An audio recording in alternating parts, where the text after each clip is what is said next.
It's Baroni and welcome to another video. Today we are going to be reacting to SCP-3008, trapped in an IKEA. I call it the Infinite IKEA. So yes, this is a very dangerous SCP, but let's get right into it. Go subscribe to SCP Explained. How about $5?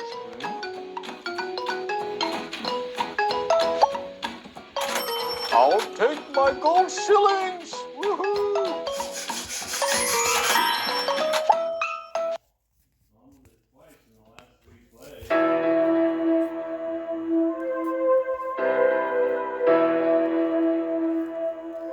On March 15, 2011, Martin Sims was wandering down the streets of Carson, California. His clothes were ragged, he was filthy, and gibbering like a madman with a full beard and long, unkempt hair. His body was covered in scars, but he showed no signs of malnutrition. What made Martin's sudden appearance so remarkable? He'd been missing for 3 years. When he was interviewed by police, they asked him where he'd been all this time. They couldn't believe his answer. He'd been trapped in an IKEA since 2008, but this was no ordinary IKEA. This was a dangerous anomaly that would come to be known as SCP-3008. Martin's strange answers in his interview were laughed off by his interviewing officers, who assumed he was either crazy or under the influence of something. But they caught the attention of an SCP Foundation field agent embedded in the precinct. The report was passed up the chain to a local site director, who approved a detachment of Foundation field operatives to look into Martin's case. While he was reluctant to lead the Foundation agents back to the offending IKEA, the Foundation can be extremely persuasive.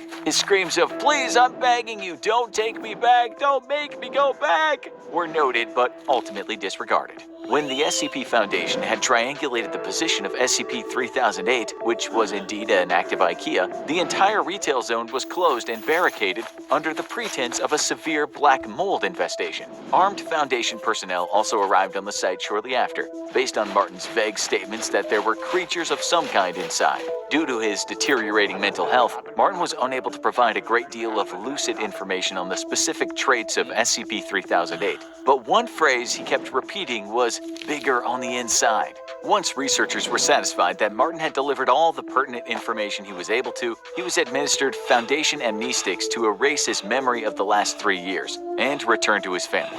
A cover story was formulated. Martin had been kidnapped and abused for 3 years by a mentally unbalanced stalker in downtown Carson. He'd been able to escape as said stalker took his own life out of guilt, a suicide that the Foundation expertly fabricated to make their cover story airtight. With the loose end of Martin Sims taken care of, the true observation of SCP-3008 could begin. A base set around the perimeter of the mysterious IKEA kept a 24-hour watch on the building, covering all potential entrances and exits. No exploratory missions had yet been approved by the Foundation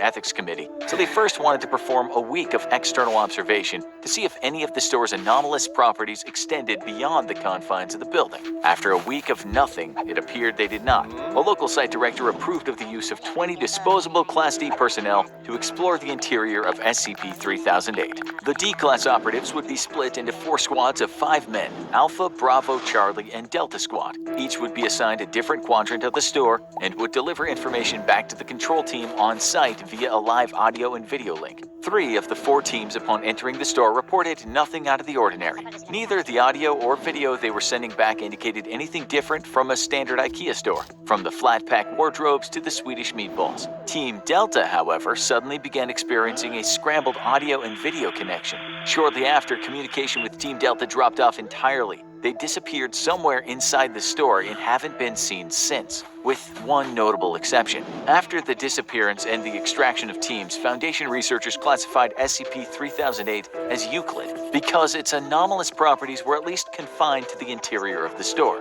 and even then seemingly not the entire interior. The anomalous area within SCP-3008 became known as SCP-3008-1, and containment appeared to be 100% secure. There was no telling how many people had already gone missing in the store over the years, but the disappearances must be stopped. The Foundation maintained constant surveillance around the perimeter of SCP-3008, but it appeared they could prevent any further incidents by simply preventing other civilians from accessing the IKEA store. Martin's ravings about monsters were assumed to just be the product of delirium, until a surviving member of Delta Team suddenly reappeared. The date was November 3rd, 2011. It was a cold night, a few hours after what would have been closing time if the store were still active, and 7 months after the extraction teams had disappeared somewhere in the confines of SCP-3008. There had been no anomalous activity outside the store since the perimeter was first secured, and the Foundation researchers hadn't expected that to change, until the last surviving member of Delta Team came barging out of the store's entrance.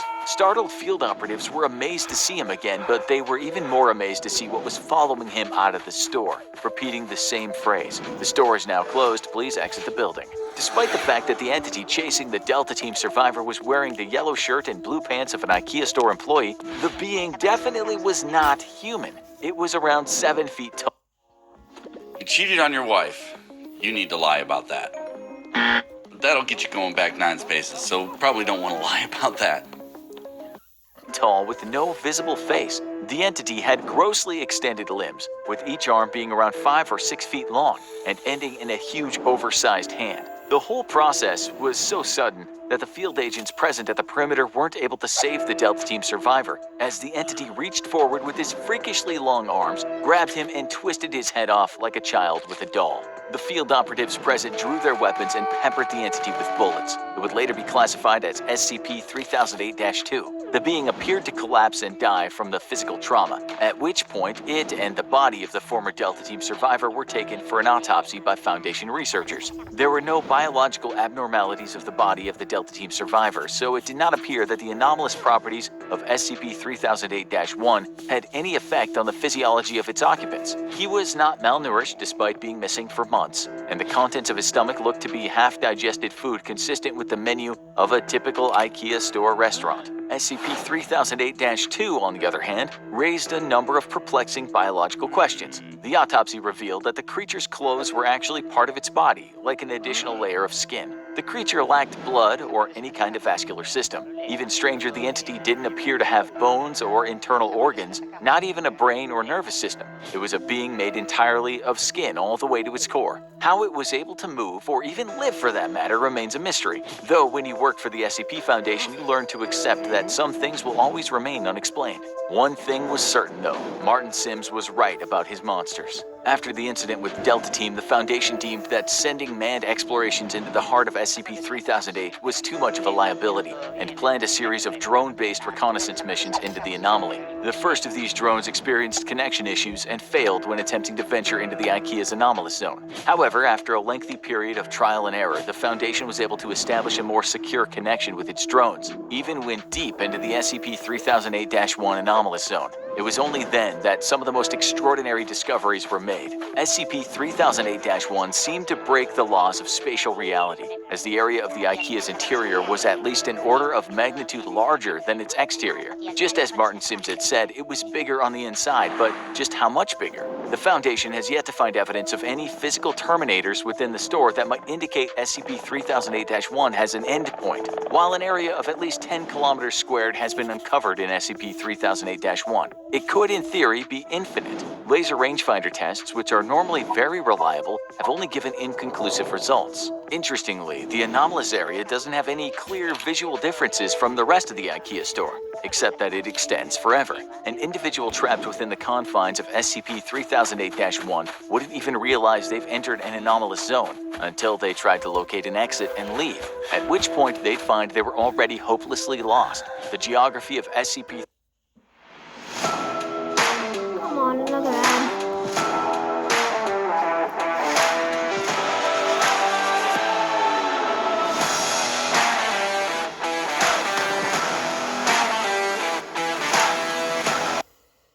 3008-1 does at least appear to be consistent, so people trapped within are theoretically able to retrace their steps and escape if they haven't already ventured too deep. According to data collected during the drone reconnaissance missions, SCP-3008-2, of which there appear to be a vast population, would wander the stores aimlessly during the day. They are unresponsive to the drone's presence and did not appear to be aggressive. While the physical descriptions of these creatures could vary slightly, they all follow the same overall trend. Clothes consistent with an IKEA uniform, no face, either seemingly too tall or too short, and limbs that are grossly out of proportion with their bodies. As the Foundation began sending drones deeper into SCP-3008-1, they found another incredible discovery. There was an unknown population of humans trapped inside IKEA's anomalous zone, and these people had used the IKEA furniture around them to create entire settlements and towns within the store. There were several of these towns, all of which seemed to cohabitate peacefully. Even Foundation personnel found this development in their research to be truly extraordinary. Since SCP-3008 was first identified, there have been only 14 civilian escapes. Some had been trapped inside for months, others had been in there for years, some far longer than Martin's 3-year stint. While every one of these escapees has eventually been released back to their home, after a liberal application of amnestics and a proper cover story has been devised, the Foundation interviewed each of them extensively first. According to each of these escapees, the people trapped inside the IKEA have built an entirely new society across the various settlements. Contrary to the Lord of the Flies' expectations of a group of people isolated and afraid, there's immense cooperation between the trapped civilians. The food in the several IKEA restaurants in SCP-3008-1 mysteriously replenishes while nobody's there, so there's no threat of starving, and the automatic turning on and off of the lights forms as a rudimentary kind of day and night cycle. Nighttime, however, is when things get dangerous, as the SCP-3008-2 entities, which are known to the people inside as the staff, become extremely hostile after dark.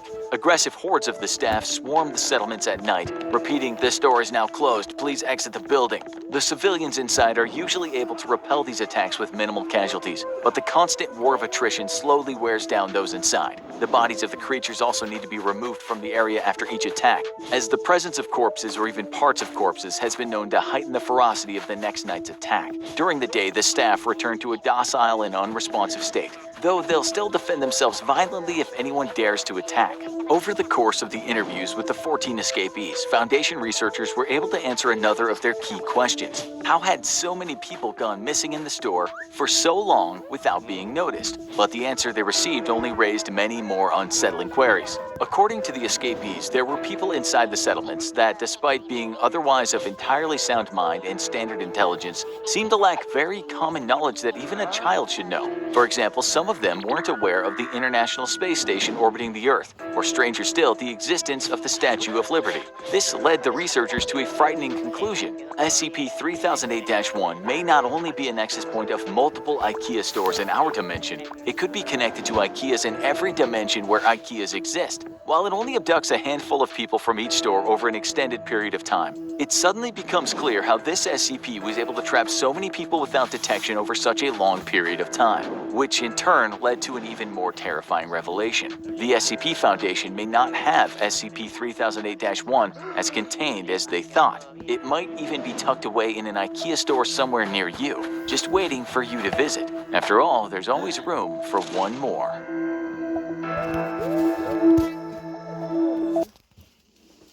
Okay. That was cool. Wow. So, YouTube friend told me, like, what's an SCP? So I did this. Reaction to a video of SCP-3008. The Infinite IKEA. And now, if you didn't know what SCPs are, now you know. Well, SCP stands for Secure, Contain, Protect, if you're wondering.